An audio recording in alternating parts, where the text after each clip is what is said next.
ఆ రోజు అర్ధరాత్రి జరిగిందే. ఈ నెల 23న అర్ధరాత్రి దాటగా ముగ్గురు యువతులను కారులో ఎక్కించుకొని బోధన్ మాజీ ఎమ్మెల్యే షకీల్ తనయుడు సాహిల్ అతివేగంతో కారు నడుపుతూ ప్రజాభవన్ వద్ద ట్రాఫిక్ బారికేడ్లను బలంగా ఢీకొట్టాడు.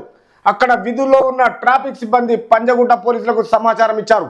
కారు సహా ప్రధాన నిందితుడు సాహిల్ ముగ్గురు యువతులను ఠాణాలో అప్పగించారు. బ్రీత్ ఎనలైజర్ ట్రాఫిక్ పోలీసుల వద్ద ఉండడంతో రాత్రి విధుల్లో ఉన్న ఇన్స్పెక్టర్ దుర్గారావులు నిందితుడు సాయిల్ను ఓంగాడుకు అప్పగించే డ్రంక్ అండ్ డ్రైవ్ పరీక్షకు పంపారు. ఈ సమయంలో అతడు తప్పించుకొని పారిపోయాడు. సో అధికారాన్ని నిర్లక్ష్యం చేస్తూ ఒక తనయుడు ఒక ఎమ్మెల్యే కొడుకు అనేసి కారును ఓవర్ స్పీడ్గా నడుపుతూ డ్రంక్ అండ్ డ్రైవింగ్లో ఉండి ఆ రోజు నైటు దుర్గారావు ఇన్స్పెక్టర్ డ్యూటీ ఉండగా హోంగార్డ్ను పిలిచి ఆయనకు ఖచ్చితంగా ఈ చెకప్ చేసిన తర్వాత ఆల్రెడీ పంజగుట్ట పిఎస్కు ఇన్ఫర్మేషన్ ఇచ్చిన తర్వాత గిన పట్టించుకోకుండా జంప్ అయ్యాడు.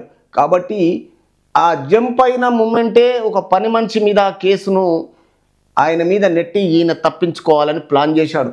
కాబట్టి ఈ రాత్రి విధుల్లో ఉన్న ఇన్స్పెక్టర్ దుర్గారావు ఈ సాయిల్ను ఓంగాడుకు అప్పగించి డ్రంక్ అండ్ డ్రైవ్ పరీక్ష గిన పంపారంట. కానీ ఆ సమయంలో అతడు తప్పించుకొని పారిపోయాడు. ఎన్ని రోజులు తప్పించుకుంటాడు? చట్టం చేతుల్లో తప్పించుకోవడానికి వీలుండదు.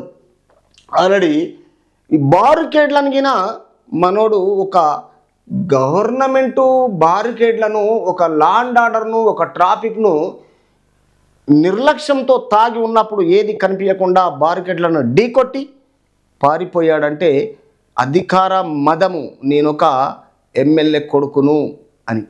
అది కరెక్ట్ కాదు. అందుబాటులో ఎమ్మెల్యే అయినా ఎవరైనా పర్వాలేదు, మనుషులు మారాలి. ఇంకోటి ఏంది, కొడుకు ఒక తండ్రిని రెస్పెక్ట్ కాపాడాలి, కానీ ఇట్లాంటి దుర్వినియోగం పనులు చేయకూడదు.